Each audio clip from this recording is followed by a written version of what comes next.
mind and goes back to Bakari instead. Bakari, well, that's very, very ambitious indeed. Ambitious by Bakari and ultimately disappointing. It's very, Kevin, that going down the middle isn't exactly the strategy for Yanga or even their strength. I mean, the only option they had was a shot from about 40 meters out that was never going to trouble the goalkeeper, Daniel Goitom. Their first priority just about seems to be take the ball out wide, send a cross in, take the ball out wide, ball in. I do want to see Yanga mix that up a bit, you know, maybe go through the middle, take some dribbles, try to give Daniel Goitom different things to work with, because if the ball comes in the air, like we've said before, he's no Dracula, he's not afraid of the cross, he'll definitely come out and claim them. You're a hard man to please. No, just kidding, but yeah, it's interesting to see players and teams mixing the game plan up a little bit and perhaps start becoming flexible from a younger point of view. And Red Sea, they are doing pretty well in the opening 18 minutes of this encounter to hold out. Has been more pressure that's come from young. It's been a little while since I've commentated in the National First Division in South Africa, which is the second league, because we have a Premier League in South Africa and a National First Division, so it is the second tier of professional football. And there's a player that plays for a club that is relegated, who takes a run in from the touchline every time he has a throw, and he can throw from the halfway line into the opposition penalty area. So he comes, he does a flick-flack, feet firmly planted on the ground, his release is perfect, and he'll hit it from the halfway line with a throw into the opposition penalty area. I think we saw it from the Canadians in the Ladies World Cup, if I remember correctly. It's very acrobatic, but and you watch that and you think, well, how's that possible? It is. As you watch the crowds there, I did see that because I played football in North America in college, and that is pretty common in the game there. See another very, very tight offside call for, and the final product was lacking, and so no harm done. But that flip throw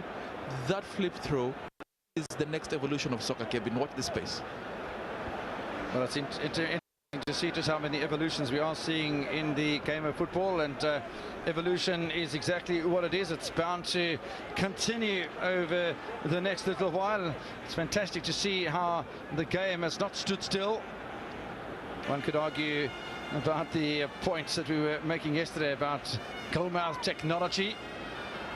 Bakari here pushing forward. Bakari, just a little niggle on him by Daniel and that was completely unnecessary in my opinion. It's unnecessary, but again, there was no, of course you'll see fewer more obvious fouls than that. But the way Aubrey Gabriel, that is like, look, I'm going to try to help you, but I'm not going to knock the stuffing out of you while I do it. You know, go for the free kick, but you know, no malice meant, no harm done, except the free kick, which now Daniel Goitom has to defend and set up his teammates to do so. Well, I'm sure the younger player will be very grateful. For the free kick, absolutely. For the knock on his ankles, maybe not, as we watch this. Nurdin Bakari is going to take the responsibilities, and just over the crossbar of the Red Sea goal. Yeah, he scores another field goal or conversion, if you like, but quite frankly said, this one was much closer than the one we saw on the other end. I mean, for him to take responsibility from that distance, wasn't far off, close enough to bother Goitom and have him take a leap just to make sure that was going over the bar. But tell you what, he gets that back, he's probably getting his angles right now and maybe dropping it and testing Goitom. Well, we do seem to be getting a little bit closer to testing Jav Burko at one end and Daniel Goitom down the other. Two fine prospects, and it will be difficult to choose between the two keepers, I feel, going into a penalty shootout, as Red Sea centre-back Henok Burr gets his ankle firmly wrapped. Yeah, that was an interesting passage of just a coming together of players. You know, the thing I've enjoyed probably the most about this game, Kevin, is the intention. He did not, you know, you look at the body language there, the intention never to harm the player, even though it is studs up. The intention was always to get the ball, and I believe that is what he's trying to explain to the referee, because he's like, hey, look, I got a bit of the knocking too. I mean, I wasn't trying to knock him out instead. But you're talking about goalkeepers. I'll tell you what, though, if this goes to penalties, I sort of get the feeling that Daniel Goitom is a better shortstop of these two goalkeepers we have here today. You heard it live on Supersport from Arnold. We'll wait to see if that happens by the end of 90 minutes. I'm sure the younger supporters would rather have the semi-final berth in the bag against St George on a Friday before any penalties even come into play here. Once again, Kiki Makasi Kiza in space. Kiza knocks it down. Wape into the area, slips over in the process. In fact, I think Wape was on the far post. It could have been Taita and Nsajigwa seem to be swapping places, right wing, right back. They are, and that is a very, very nice teasing pass, using his head literally and figuratively to get Taita. Taita slips at the end there, and maybe that is part of the result of this field being used every day for almost 2 weeks now, but still fantastic positive play. The crosses are finding their now, Kevin. They are getting their sights closer and closer. They're homing in, and if it was Red Sea, I'll try to close them out wide before they take the cross, as opposed to waiting for the cross to come in and hoping nothing happens. Certainly, I think the quality is getting better. Flicked away by Henok Burr for Red Sea, and certainly the better team in the first half continues to be Yanga. Kiza. Nice touch by Nsajigwa once again. He's had many of those. First time ball into the area and into the afternoon sun. Not the most convincing defending. Zacharias comes back to bail out Red Sea from a little predicament. Yeah, I was down there earlier, Kevin. You've been in this aircon all day, and that sun is unforgiving. The glare in your face might make you think that that's a ball coming, when indeed it's just a ray of light, and then the ball actually goes to the attacking player. So good intervention there by Zacharias. I think Red Sea will be happy for that as a breakup play. Tedros is looking to move forward, but he's given the ball away now to Kia on the far side again. And first was a good one, opportunity, still hasn't gone away. And again Taita finds himself in that position as Nsajigwa's moved into a right back spot. Yeah, absolutely. The look on his face says it all. Brilliant play down the wings again from Yanga. Now the cross, it is a fantastic cross. His first touch lets him down, and indeed it's Hamis Kiza. Not for the first time it happened, Kevin, where his first touch lets him down. And I've said it before, I'll say it again. In association football, first touch is everything. You have no first touch, you have nothing. You have a good first touch, you probably have a goal. You have a great first touch, you have a fantastic goal. 3 minutes to play before half-time. Red Sea will have a free kick. Yanga starting to stretch away their advantage over Red Sea as we get closer to the half-time break. Daniel Goitom in no hurry to get the ball back into play. And for the first time in the half, he gets himself a little bit of shadow on the near side. Maybe that's why he's taking so much time to get this ball back into play. Hurries between the posts. Zacharias having to scramble as well. Ball cleared by Asafau. You know what I wonder, Kevin? I mean, having soaked up all this pressure as they have done, do you think now as the half ends and as they go into the second half, they'll become more enterprising? Or do you think they'll be content to take the chances? I probably would be with their very, very superb shot stopper, Daniel Goitom.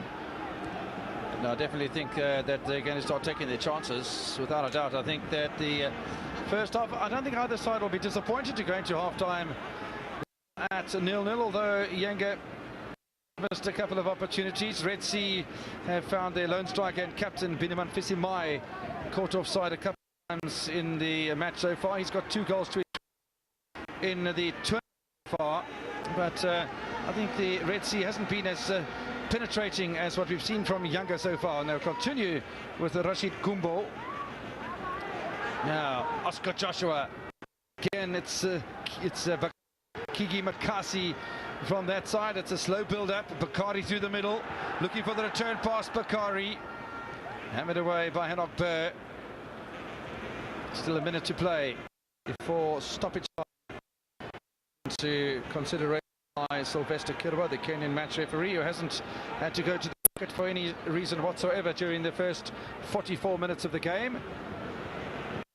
Yeah, and part of the that is, I'm being told I will get just 1 minute of added time, and whenever you have that, it tells that the game hasn't really had to stop for any reason. It has flowed, and yes, Yanga have dictated the flow, but Red Sea have gone with that flow, soaked up the pressure, played fairly, and again, as I say, if you're talking about fair play to both teams. Oh, absolutely. I think it's been a very, very good match, tightly fought at the moment, no score in it, placed up for grabs in the semi-finals of this prestigious Sekafa Gakame Cup, and the players haven't gone absolutely all out and tried to murder each other in the middle of the park. It's been about entertainment, it's been about... As you see that chance, it gets to his head. I mean, You could argue that was a handball, but then why he covered his face and falls to the ground, I don't know. But tell you what, Kevin, if you have ever taken the leather of a football to your face, there isn't much difference between that and a punch from Vladimir Klitschko that we saw in action on Saturday. It might seem innocuous, but truth be told, maybe number 11 there, Samuel Berhane, is itching a bit. Haven't seen too much of Samuel Berhane, the right winger for Red Sea. The home supporters still hoping that there can be a break in the deadlock before we get to half-time. We already are in optional time at the end of the first half in the stadium. Cross is rather ineffective, knocked away by Asafao. Gumbo looking to stretch wide again to Oscar Joshua. Knocks it down to Bakasi. Bakasi! Yeah, and there we see it again, Kevin, and hopefully at the time their coach, Sam Timber, will talk to them, because down the middle, Yanga have seemed completely devoid of ideas except launching bombs from long range. These are smart bombs, though. They're just, you know, the gravity ones that you shoot and hope for the best. And I think at halftime we'll tell them, look, down the middle, the same thing you do off to the wide where you cross the ball. You should be able to try to string a few passes or maybe send a cross in from the middle. Well, we'll see what happens in the next 45 minutes, because at the end of this one, there have been no goals forthcoming for either Yanga or for the Eritrean side, Red Sea. Yanga having the better of the possession, the better of the more opportunities. But I don't think that Daniel Johannes will be terribly disappointed with his team's performance. We saw the defensive strategy against Simba on Sunday, and we've seen a similar thing here today. Red Sea will know that Yanga will come at them and come at them. And I think the Red Sea supporters, stroke Simba supporters, will go away a little bit more satisfied than the younger supporters. But with another 45 minutes still to come, anything can happen in this encounter, including the match going to penalty count, as it did yesterday between El Marek and Ulinzi Stars. So the supporters of Yanga then will be very, very happy to see their team come back for the second half and hope to grab the game by the scruff of the neck. It's 0-0 at half-time between Yanga and Red Sea in the quarterfinals. Look at the support that the home side has. Incredible. I'm looking right now at the support that Red Sea has, and I'm also looking right at the commentary box here, Kevin, and watching the quiet, calm confidence among the Red Sea players. Yanga is here. The fans are out in force. The nation, as they call it, is out in force. I'll see Titan, Kigo and Nuruddin, they're getting ready for the second half. But make no mistake, Red Sea are not intimidated by the crowd. They're definitely not intimidated by the play on the field. No, seem to be intimidated at all by what Yanga have been able to throw at them so far, although they have again invented their defensive strategy that they employed against Simba on Sunday in their final pool match in Group A. Incidentally, the Eritrean side finishing second in Group A behind Simba, but ahead of Vitalo and Ocean View and Etincelles Yanga, just as Simba were able to do at the group top of, well, the leaders in Group B coming into the quarterfinals of the Sakafa Gakame Castle Cup for 2011. The match referee, Mr. Sylvester Kirwa from Kenya, always seems to be of high spirits, and today is no exception. Big smile on his face as he gets the second half underway, with Yanga now playing from right to left in the yellow colours, as they were in the first half, but angle this time. And it is the Red Sea side playing in that colour, the red colour that they have utilised for most of the tournament, except when they played against Simba, when they were in rather a pale blue strip, which was the C part of their club name. Yeah, absolutely. And Mr. Kira there is probably smiling because he hasn't had to go into his pocket. The game, disciplinary-wise, has been very, very clean. That stands out for me, Kevin. And let's just hope now that they add to that and build a bit more excitement. And it's Makasi with those angle balls in from the left side of attack, and cleared away by Daniel Ogbegabriel, the holding midfielder for Red Sea. A little chase on for Nsachigwa. Again, you'll see Nsachigwa swapping places, no doubt, with the right back, Godfrey Taita, and the two of them seem to be having a lot of fun on the right-hand side for Yanga, giving the defence of Red Sea different options to have to deal with, and it's very enterprising. Enterprising from Goitom as well, as he clears in front of Hamis Kiza. Yeah, a bit of a weird passage of play there, but as we talk about it, comes back down to the ground. You talk about enterprise, Kevin, and I do want to see a bit more of that from Red Sea. Find them short as they can defend, they can stifle out Yanga, but you know what? If you're playing a game to win, to go 0-0 and then going to penalty, that's a bit of a problem for me. I mean, I do want to see Red Sea because I don't want to see Red Sea going in, because if you look at the kind of fans Yanga has and the pressure, the intense scrutiny of a penalty shootout is not what I'd play for if I was in their shoes. Well, they are looking for an opportunity here. Zacharias long from. Zacharias will test Jav Burko in his first real save of the encounter from Yanga. That is really, really surprising from the only man to have been sent off in the tournament from Red Sea. That was a fantastic shot, and you know it is because it came out 7 meters out. It stayed down, it picked up pace, it swerved a bit, and I have to say, fantastic goalkeeping by Jav Burko to actually see that. Well, fabulous stuff all around as the two teams are concerned. Chacha Marwa back into play for Yanga. The chase is on for Godfrey Taita. No changes made by either Sam Timber or Ephraim Tewelde during the course of half-time for Yanga and Red Sea respectively. So we're going to see with interest just who cracks first as far as the coaches are concerned. What strategy is going to be changed?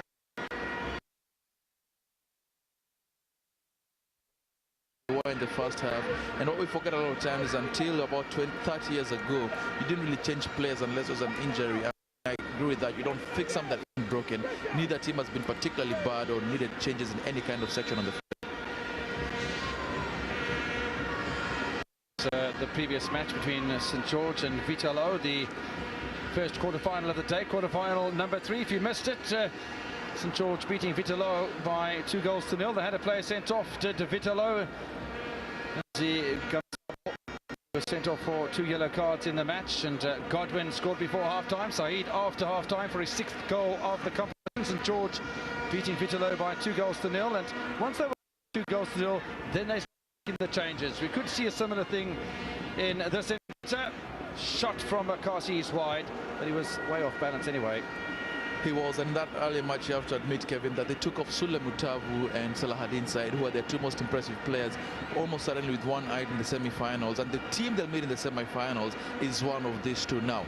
If both of these two teams watch the match, they'll know that they'll need to give us a bit more than they have here, because St George are absolutely no joke. They made their statement of intent their first Dar es Salaam appearance, and that would be quaking in my boots if it was one of these two teams. Yeah, I think looking on the balance of play from what we've seen at the moment, we just pause for a moment because Hamis Kiza space but doesn't take advantage of that he was these two teams in the first half. I really do feel that Yanga would probably be better competition for St George from a spectator point of view, not taking anything away from the Eritreans.